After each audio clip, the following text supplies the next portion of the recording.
তোমার এটা দোল খাওয়া লাগবে আমি খাই তুমি আমাকে ধাক্কা দাও আয়ো তোমার আম্মারে ধাক্কা দাও তোমার আম্মা আবু হইছে ঠিক আছে তোমার আম্মা আবু তুমি আবু না হন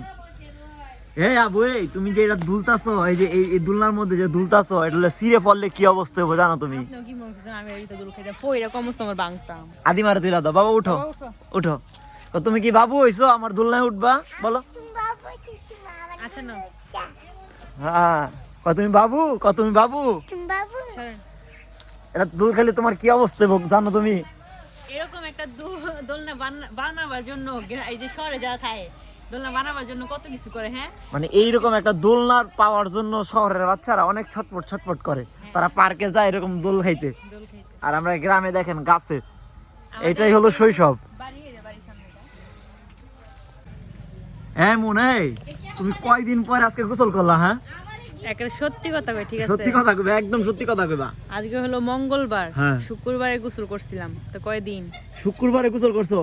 শনি রবি সোম মঙ্গল 4 দিন পরে সে গোসল করছে এই শীতে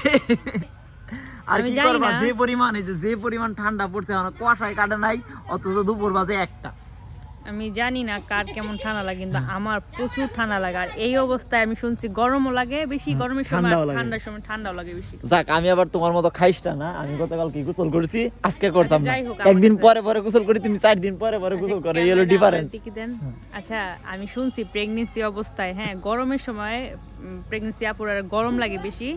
আর ঠান্ডার সময় বেশি ঠান্ডা লাগে কিন্তু